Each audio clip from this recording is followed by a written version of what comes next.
নমস্কার প্রিয় দর্শক বন্ধু। রাজ্যের সিভিক ভলেন্টিয়ার এবং ভিলেজ পুলিশ ভলেন্টিয়ারদের জন্য কল্পতরু মুখ্যমন্ত্রী মমতা বন্দ্যোপাধ্যায় তাদের বোনাস বাড়িয়ে ৭,৪০০ টাকা করা হয়েছে। আসুন আমরা ভিডিওর মাধ্যমে দেখে নেব যে এই নিয়ে পত্রিকাতে কী লিখেছে। তার আগে আপনারা অবশ্যই আমার চ্যানেলটি সাবস্ক্রাইব করবেন এবং সবার আগে ভিডিওর নোটিফিকেশন পাওয়ার জন্য সামনের যে বেল আইকন আছে সেখানে প্রেস করে নোটিফিকেশন অল করে রাখবেন এবং ভিডিওর শেষে লাইক কমেন্ট শেয়ার করবেন। তাহলে দেখুন এই নিয়ে পত্রিকাতে কী লিখেছে। সিভিকদের বোনাস বাড়ল ৬০০ টাকা। সিভিক ভলেন্টিয়ার এবং ভিলেজ পুলিশ ভলেন্টিয়ারদের বোনাস অ্যাডহক পরিমাণ ৬০০ টাকা করে বাড়ালো রাজ্য সরকার। স্বরাষ্ট্র দপ্তরের পুলিশ শাখার প্রকাশিত বিজ্ঞপ্তি অনুযায়ী এবার থেকে এই বোনাস করা হলো মাথাপিছু ৭,৪০০ টাকা করে। ২০২৪-২৫ অর্থবর্ষে এই পরিমাণ ছিল ৬,৮০০ টাকা।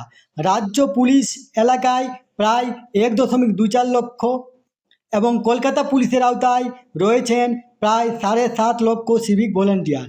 এই বোনাস থাকবে কয়েক হাজার ভিলেজ পুলিশ ভলেন্টিয়ারদের জন্য।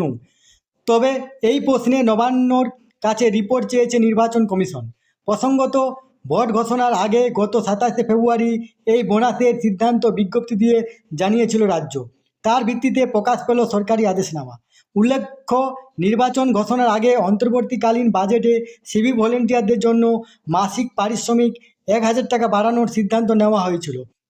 তারপর আবার এই অ্যাডহকের পরিমাণ ৬০০ টাকা বাড়ানোর সিদ্ধান্তের বিজ্ঞপ্তি প্রকাশ হলো। এই তথ্যটি আপনাদের সাথে শেয়ার করলাম।